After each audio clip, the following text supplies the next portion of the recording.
What's going on, everybody? Thank you for joining me. My name is Jake Foley, and this is Wager Things, episode 2, brought to you by The Scrap.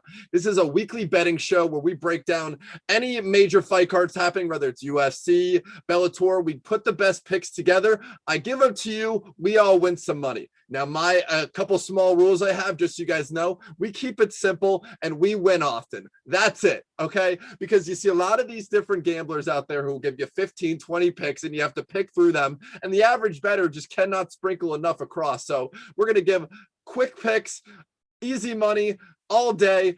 That's what we did last week on episode 1. First, we had Phil Davis, who looked phenomenal against Yoel Romero. Yoel Romero was just too many question marks to trust him. We went with Phil Davis. Then we had a 2-fighter parlay between Erin Blanchfield, who looked phenomenal in her UFC debut. Just like I had predicted, she was one step ahead of Sarah Alpar every step of the way. And of course, connected with Blanchfield was Joaquin Buckley, who had a phenomenal return, caught Antonio Arroyo late, and walked out of there with an awesome knockout win. Now, the third part of every episode was the one fight that I said to avoid, and that was Carlson Harris versus Impo, which I thought was a great fight to avoid now that we've seen the result. A first-round knockout by Carlson was so crazy to think about, and now we know more about Carlson. I still believe Impo could be a future champion, but just in general, people that either, if they didn't take Carlson money line, they probably didn't take him by KO or TKO, so it was a solid fight to stay away from. This week, we're talking UFC 266. I have a money line pick for you. I have a parlay between 2 fighters, and I have one fight you should avoid. And you should lock in every single one of these because I am wearing my lucky Brave shirt today. Shout out to Brave Combat Federation. Shout out to my boy Jose Torres. Great promotion, but that's not what we're here to talk about today. Let's get into these picks. I won't waste any more of your time. Now, the first one is our money line pick. That is Nick Maximov. Right now, you can get him at -125, -120, maybe to -115, depending on what your book is. Nick Maximov is a prodigy of the Diaz Academy. This guy is a true fighter, fought on the Contender Series at heavyweight, even though he weighed in at 209 pounds, which was his natural weight, likes to fight at middleweight.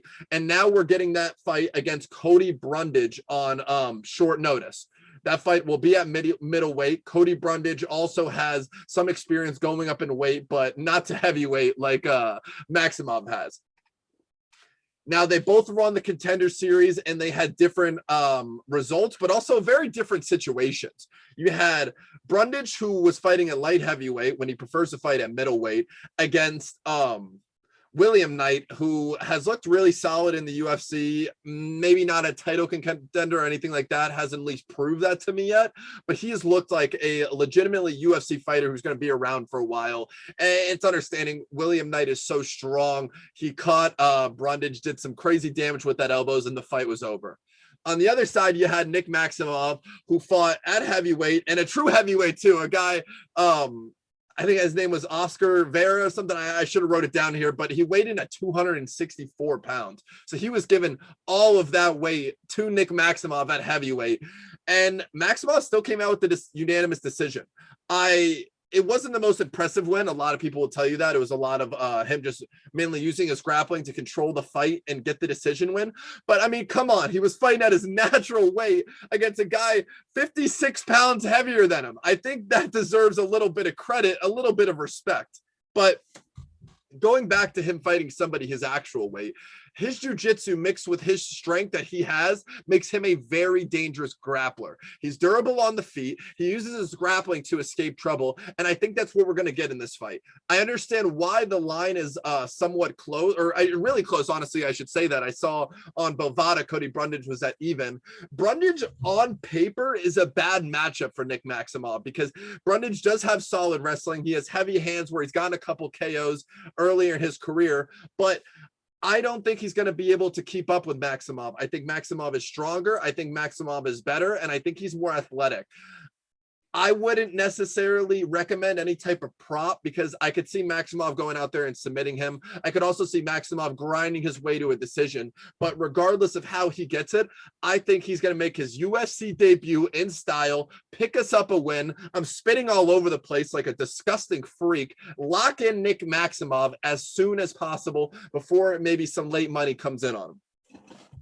So that is our first pick. Now let's go over to the 2-fighter parlay. We did this last week. It'll honestly probably be a pretty common theme just because I do like the thought of, take someone negative 300, negative 200, you put them together. If you're really confident about both of them, you can get it at even line. So I'm trying to get a little bang for my buck here. And a lot of people might argue with me on this 2-fighter parlay, but I think at the end of tomorrow, we're going to see why this is the best play possible. The first one is Curtis Blades taking on Jarzinio Rosenstrok. Rosenstrok is extremely heavy-handed. I don't want to completely say he's one-dimensional, but for the most part, his success has come from his hands and his trouble has come from the grappling.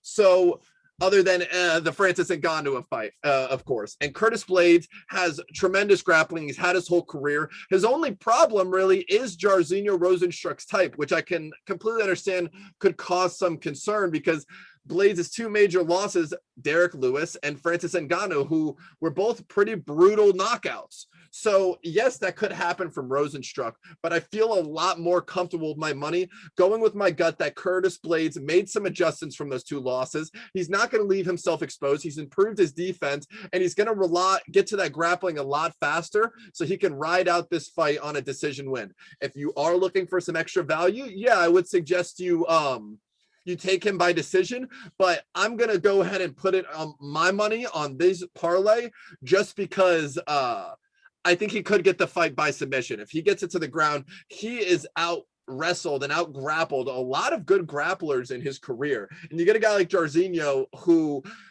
is not a good grappler. I think you're going to have to give it to Curtis Blades by decision. But like I said, it could happen inside the distance. He could pound him out. A lot of different things could happen. Overall, I'm taking Curtis Blades.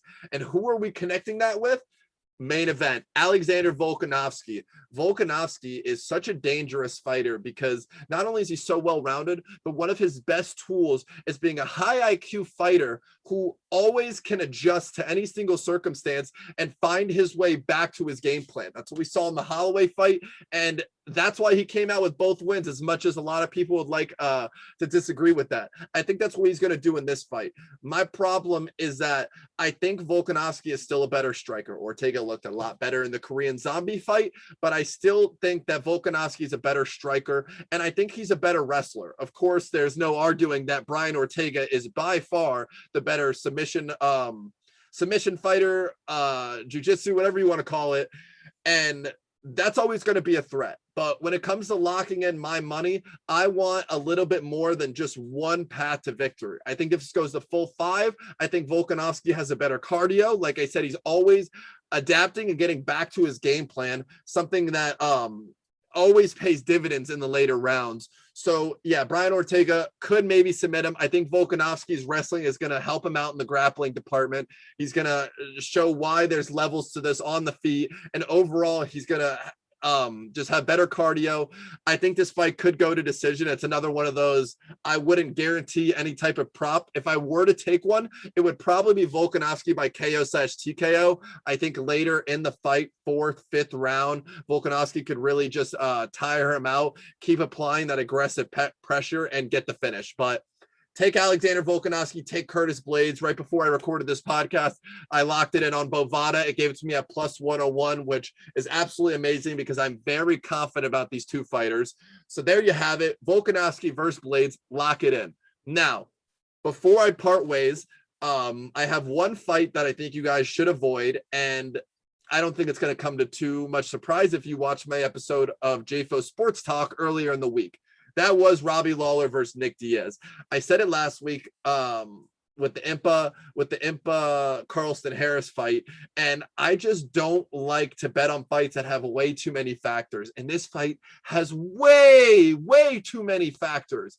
The fact that the fight has been moved up to 185, the fact that Nick Diaz hasn't fought in so long, the fact that Robbie Lawler has only looked like a shell of himself, but at the same time still transferring at Sanford MMA. Yes, he's gone 1-4, 1-5 since moving to Sanford MMA, but I'm a huge fan of that gym, and I think they're always going to have Robbie Lawler in good shape. Maybe he just had changed to that gym when he started to decline, and Sanford MMA might get some jokes there. They might get some blame, but I think it's still a great gym overall.